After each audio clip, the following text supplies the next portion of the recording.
Alhamdulillah melaporkan kondisi jamaah. Proses perpindahan jemaah haji dari Musdalifah ke Mina untuk melaksanakan prosesi lempar jumroh berlangsung padat. Jemaah haji Indonesia tumpah ruah di jalanan Musdalifah. Bahkan jemaah haji Indonesia harus berjalan kaki. Bus yang akan mengangkut jemaah haji Indonesia tidak bergerak karena terjebak kemacetan.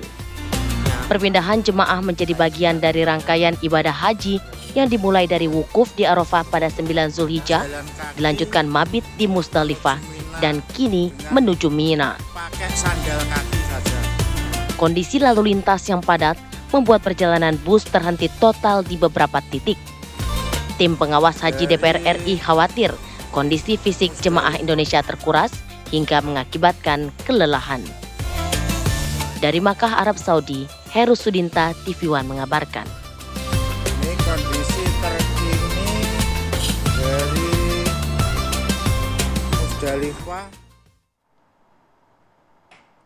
Jadi malah penyelenggaraan ibadah haji tahun ini ternyata tidak lepas dari permasalahan yang terjadi ya. Banyak catatan yang menjadi penting untuk dibahas karena ternyata permasalahan yang terjadi di tahun lalu juga kembali terulang di tahun ini. Sangat disayangkan terlebih banyak sekali lansia yang harus menjadi korbannya begitu. Kita akan bahas ya dengan narasumber kita melalui sambungan Zoom. Ya, ini ada Pak Dhanil A. Simanjuntak, Wakil Kepala Badan Penyelenggara Haji, dan juga Pak Cucun A. Syamsurijal, Ketua Tim Was Haji DPR. Pertama kita akan bergabung dengan Pak Dhanil. Assalamualaikum Pak Dhanil. Waalaikumsalam Mbak Mala, Mas Reja. Iya Pak Dhanil, mungkin kita ingin tahu sebenarnya bagaimana kronologi sebenarnya adanya insiden di mana jemaah harus berjalan kaki sejauh 7 km dari Musdalifah ke Mina. Apakah Pak Dhanil juga menyaksikan langsung? Kabarnya juga Pak Dhanil ikut melakukan pertolongan kepada lansia? Iya, beberapa catatan memang sejak awal kita menemukan banyak sekali kekurangan yang meskipun kita tahu persis Kementerian Agama sudah berusaha semaksimal mungkin untuk mempersiapkan dan mengantisipasi kemungkinan-kemungkinan yang terjadi. Namun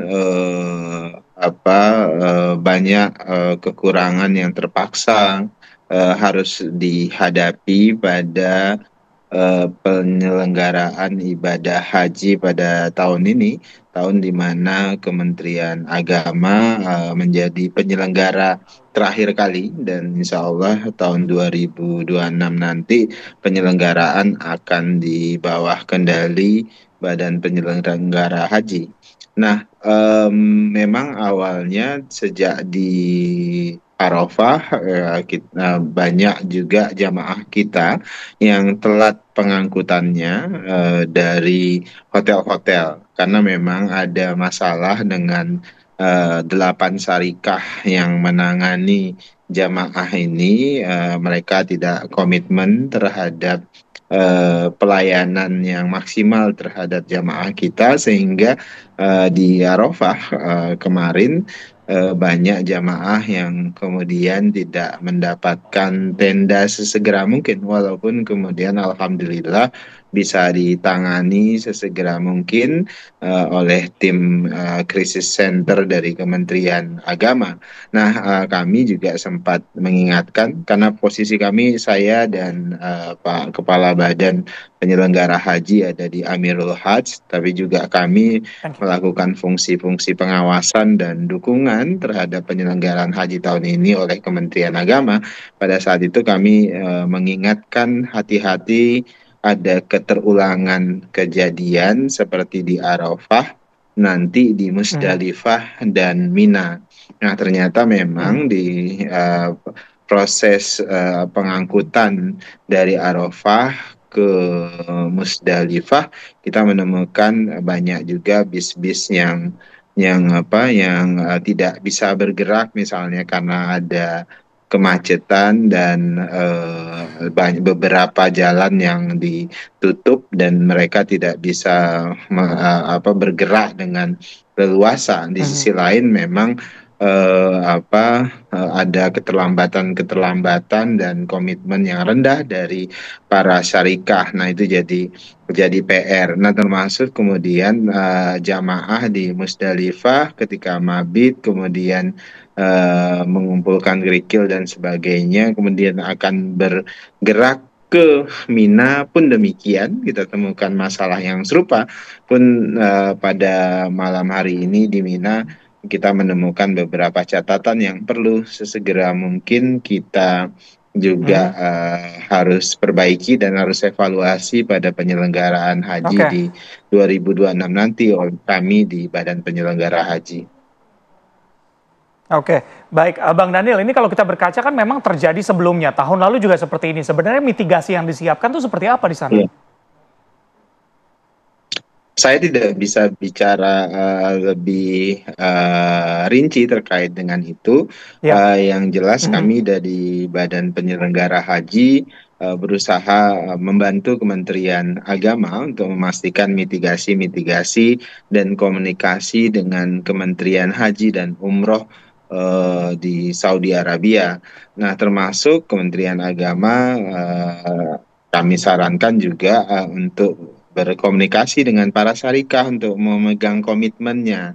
Nah, ini yang kemudian menjadi catatan penting dari kami di Badan Penyelenggara Haji, komitmen yang rendah dari para syarikah ini yang kemudian menyebabkan teman-teman di Kementerian Agama itu mendapatkan banyak kesulitan dalam memobilisasi jamaah. Dan terus terang kami di 2026 nanti akan mengevaluasi seluruh syarikah yang akan melayani jamaah haji tahun 2026 karena memang syarikah-syarikah ini banyak yang prestasi dalam melaksanakan tugas-tugas pelayanannya kepada jamaah haji Indonesia. Dan perlu juga kami sampaikan apresiasi kepada Kementerian Haji dan Umroh Saudi Arabia yang kemudian ikut membantu sesegera mungkin kesulitan-kesulitan kita di Saudi pada saat ini. Baik, kita akan meminta juga bagaimana sebenarnya temuan dari Timwas Haji DPR. Sudah bergabung Pak Cucun Ahmad Syamsurijal, Ketua Timwas Haji DPR RI. Assalamualaikum Pak Cucun, sebenarnya mengenai insiden yang terjadi jemaah harus berjalan kaki dari Musdalifah ke Mina, apa temuan awal dari Timwas Haji? Ya, Waalaikumsalam warahmatullahi wabarakatuh. Kita sudah sampaikan ketika pertama menyepakati bahwa pergerakan jemaah dari Arafah ke Musdalifah ini, saya ingatkan bahwa ini multi syarikah ya, beberapa syarikah. Dulu dengan satu syarikah saja, ini terjadi problematika hampir sama di beberapa tahun. Nah, kita DPR selalu mengingatkan kepada Kementerian Agama sebagai PPIH. Sekarang ini 8 syarikah. Saya cek sebelumnya itu H-3 menjelang puncak haji. Kita lihat bagaimana apakah masih tetap nggak itu yang namanya mawakibnya, tempat parkingnya, si bus-bus ini dengan satu pintu, dengan satu lubang. Ternyata masih tetap. Apalagi 8 syarikah, 8 perusahaan ini. Siapa yang akan lebih dulu keluar? Jemput siapa? Nah, ini sudah disampaikan dalam rapat evaluasi ketika tanggal 2 Juni. Menjelang, ada Pak Daniel juga saat itu. Saya ingatkan bagaimana dengan 8 syarikah ini menata orang itu rigid, detail satu-satu. Jangan sampai nanti ketika pergerakan dari Mekah menuju Arafah, ini yang dijemput perusahaan siapa yang dijemput. Akhirnya siapapun yang ada di hotel tersebut, tidak boleh ada syarikah manapun yang membuat, misalkan ini nggak boleh naik bis ini. Itu disepakati oke, tapi perjalanannya ya tetap ada ego sektoral. Masa saya harus jemput jemaah yang bukan ditangani oleh perusahaan saya? Tapi karena kami Timwas turun semuanya, tidak terjadi itu ketika pergerakan dari Mekah menuju ke Arafah. Bahkan saya menegur, saya juga memprotes beberapa kali bahwa Anda ini sudah tidak konsisten dengan janji Anda. Janji datang jam 7, janji jam 8, datang jam 11. Nah, kami tim WAS semua bekerja penuh dan kita turun ke pondok-pondok yang mengangkut dari Mekah menuju Arafah. Saya ingatkan bahwa hati-hati nanti bergerak dari Arafah menuju Musdalifah dan mengangkut dari Musdalifah menuju Mina dengan sistem tarodudi yang masih tetap seperti setiap tahun, itu pasti akan bermasalah. Baik, Pak Cucun, setelah setelah Anda menegur syarikah tadi, begitu, kalau saya boleh mengutip sedikit tadi, Bang Daniel juga bilang permasalahannya ada di syarikah, begitu, bahwa mereka tidak ada komitmen di sana. Apa respon dari mereka? Bisa ditahan dulu, kita akan mendengar jawabannya setelah jeda. Tetap bersama kami.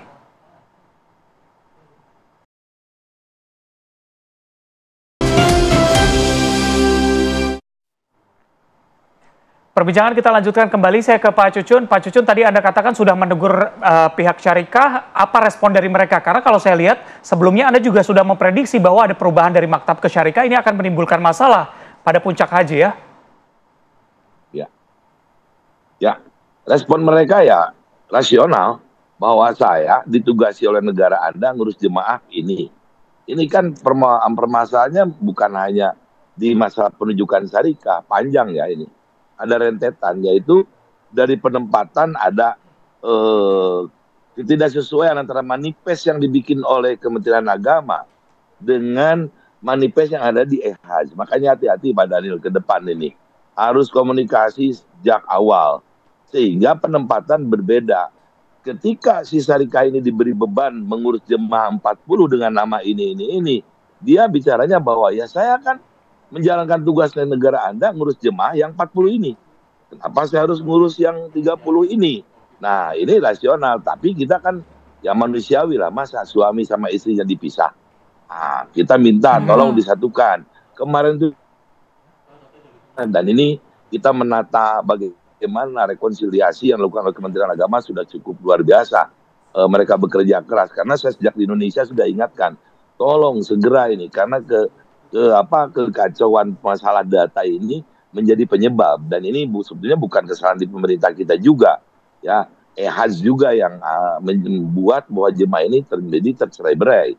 Nah, sehingga ketika permasalahan ini terjadi, saya ingatkan, saya mitigasi bahwa Pak Dirjen, Pak Direktur, ini akan terjadi seperti ini, seperti yang sekarang terjadi, ya, karena kita prediksi, saya mengawasi haji bukan tahun ini saja. Beberapa tahun saya dari dulu ikut mengawasi problematika haji, itu sudah terbiasa. Bagaimana ketika dari Arafah menuju Musdalifah dan menuju Mina ini dengan sistem tarodudi, pernah kejadian ada jemaah jam 12 siang belum diangkut. Tapi karena sekarang ini betul-betul ini sudah mereka merasakan kesabarannya sudah habis para jemaah ini. Saya sudah jam 9 belum ada yang ngangkut, akhirnya berjalan kaki. Padahal teman-teman Kementerian Agama juga sudah menyampaikan bahwa tolong bersabar. Tapi karena waktu sudah siang, ya akhirnya mereka nggak bisa ditahan semua dengan jumlah yang banyak berjalan kaki. Itu penyebabnya ya. Baik. Ya, halo. Saya kembali ke Pak Daniel. Ya, Pak Daniel. Sebelum menanggapi bagaimana evaluasi dan masukan dari Pak Cucun sebagai tim Was Haji, saya juga ingin mengkonfirmasi nih, di postingan sosial media Pak Daniel tuh terlihat Pak Daniel menggendong lansia, kemudian memberikan pertolongan. Mungkin bisa diceritakan Pak Daniel, di situasi darurat seperti itu, penanganan yang dilakukan BPH terhadap kondisi-kondisi khusus seperti lansia yang kelelahan, kemudian tercerai-berai dan keluarganya seperti apa Pak Daniel? Iya, terus terang kan posisi kami pada saat ini tentu mendukung dukungan istilah Perpresnya itu terhadap tugas-tugas penyelenggaraan Kementerian Agama, dan kedua melakukan pengawasan, artinya melakukan evaluasi seperti tadi disampaikan oleh Pak Cucun agar kemudian bisa memperbaiki pada tahun 2026 nanti ketika kami memiliki otoritas penyelenggaraan sepenuhnya. Nah, situasi di lapangan itu memang membutuhkan tindakan-tindakan spontan. misalnya kemarin Iya, Pak Daniel, ini ketika di kalau kita Arafah, lihat di layar saya sudah kita kembali. putarkan. Pak Daniel, mungkin bisa sambil dilihat ini posisinya di mana dan siapa yang waktu itu digendong oleh Pak Daniel ini? Oh, ini situasi tadi sore saya berkeliling di Mina, kemudian berkeliling melihat jamaah kita yang melempar jumrah, dan sepanjang jalan itu kebetulan adalah saya dan rombongan yang sedang berjalan, dan kemudian di kanan kiri itu banyak sekali orang lansia yang kemudian tidak sanggup untuk berjalan, dan kemudian sakit, kemudian mereka minta tolong dengan kita ya.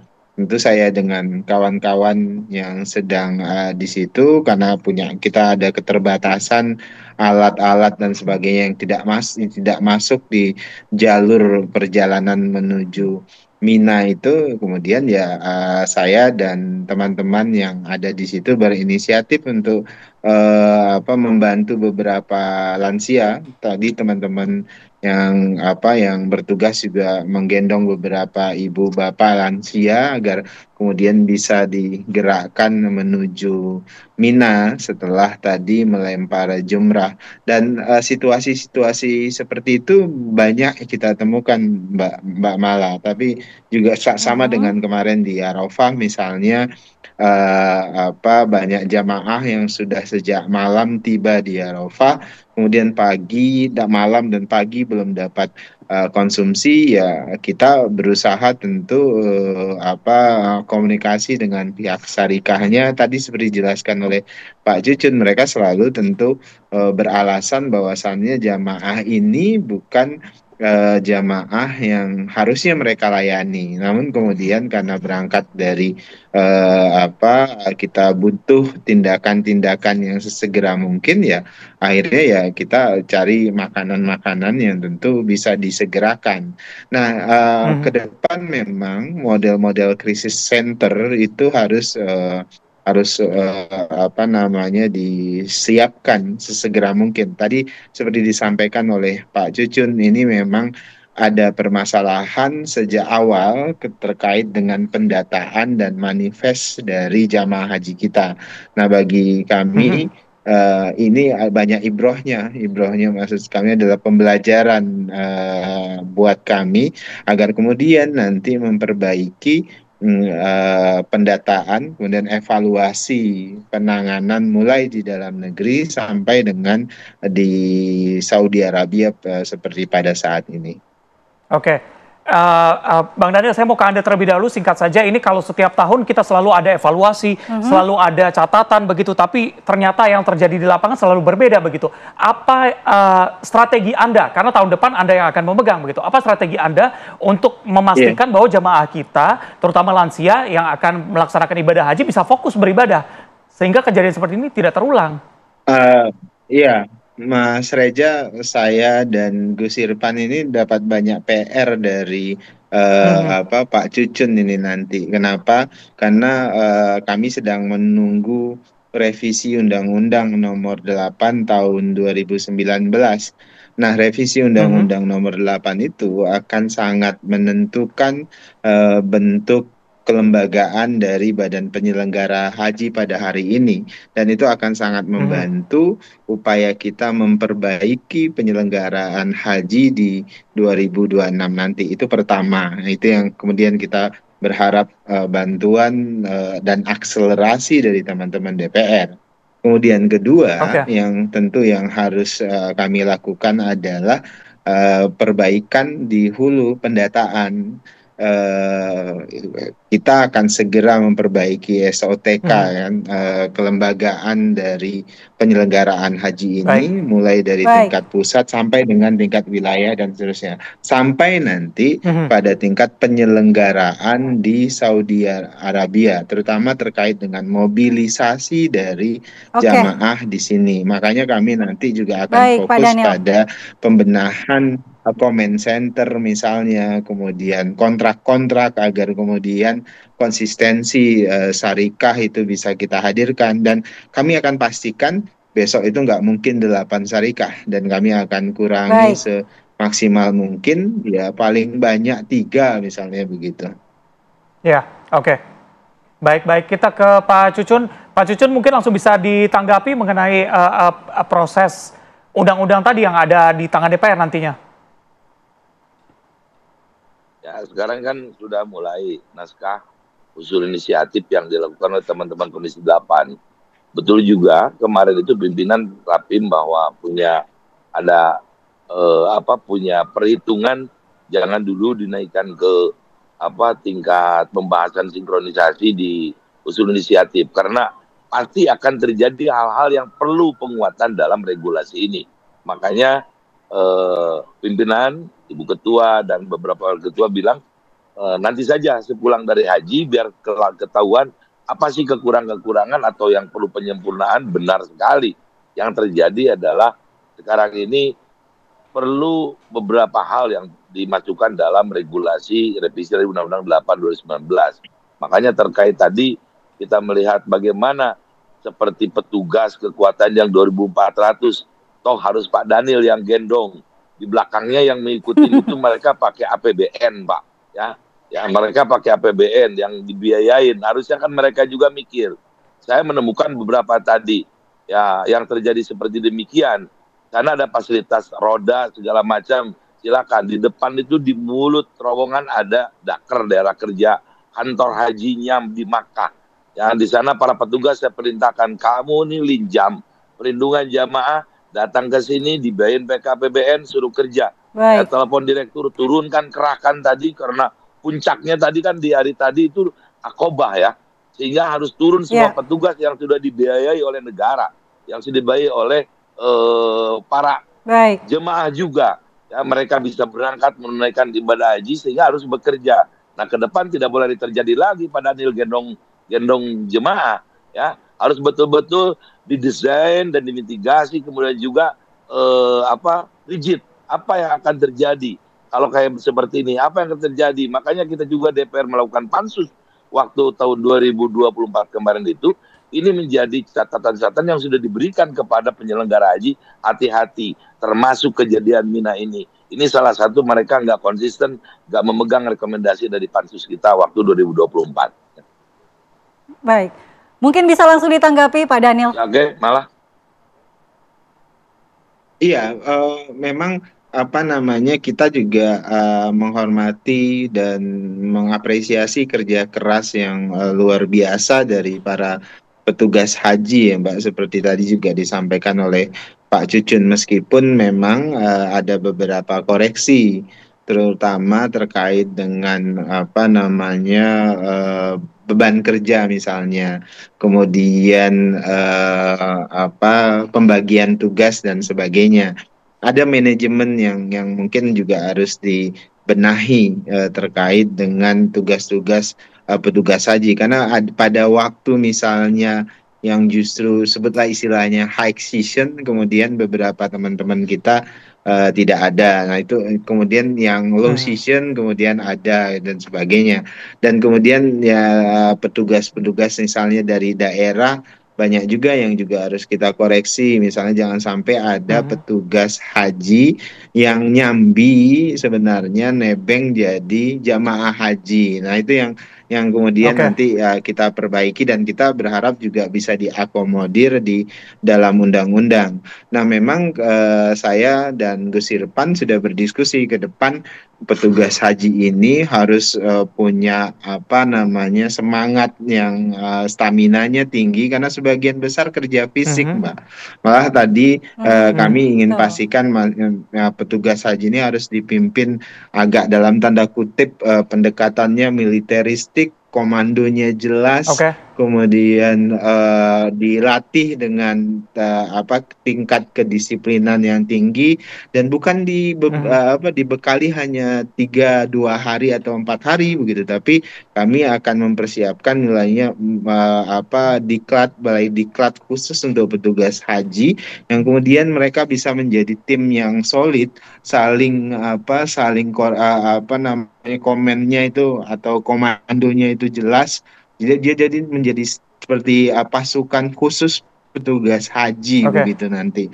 Nah, kami sudah mulai berarti harus masuk ke apa namanya ke tempat khusus untuk mereka dilatih secara disiplinan begitu ya, secara komunikasi juga bisa lancar satu arah begitu. Saya ke Pak Cucun. Pak Cucun, ini kan ada hak-hak dari jamaah yang terlukai begitu ya, terutama lansia yang ada di sana. Apa kompensasi yang akan diberikan terhadap hak-hak jamaah yang bisa dibilang hilang di sana? Ya jelas, kami juga DPR menyampaikan bahwa kita lihat, misalkan hasil keputusan panja mengenai pembiayaan ini, orang misalkan di Mina ini punya hak, mereka dapat tempat tinggal, dapat juga mereka penanganan, mereka mendapatkan pelayanan. Kenapa tidak misalkan mereka mendapatkan pelayanan?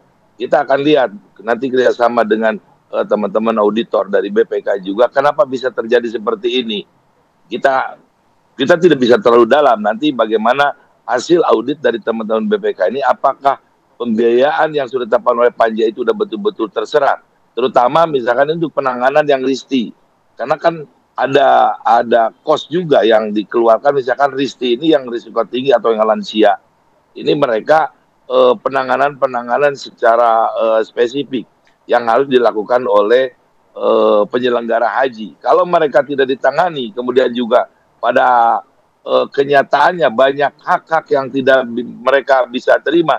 Nanti kita evaluasi DPR bukan hanya mengenai terkait masalah pembiayaan, termasuk ya ini ada mereka bisa melakukan gugatan terhadap pemerintah karena misalkan hak-hak yang hilang itu harus betul-betul ya mereka dapatkan. Kami akan terus mengawal juga bagaimana proses evaluasi pasca haji ini, terutama untuk perbaikan ke depan nanti yang dipimpin oleh Gus Irfan dan Pak Daniel. Baik, terima kasih Pak Cucun Ahmad Syamsurijal, Ketua Timuas Haji DPR RI, dan juga tadi Pak Daniel Simanjuntak sebagai Wakil Kepala Badan Penyelenggara Haji. Harapan kita semua adalah evaluasi ini akan membuat lebih baik lagi penyelenggaraan haji di tahun depan, dan juga di sisa waktu ini jemaah bisa mendapatkan hak-haknya ya, mendapatkan pelayanan yang baik. Terima kasih Pak Daniel, Pak Cucun atas waktunya, dan assalamualaikum. Terima kasih Pak Cucun, Bang Cucun, assalamualaikum. Ya Pak Daniel, ya terima kasih Reza. Ya Pak Kang Cucun. Baik, kita akan kembali lagi Reza dengan informasi menarik lainnya ya. Baik, kita akan kembali usai jeda, tetap bersama kami.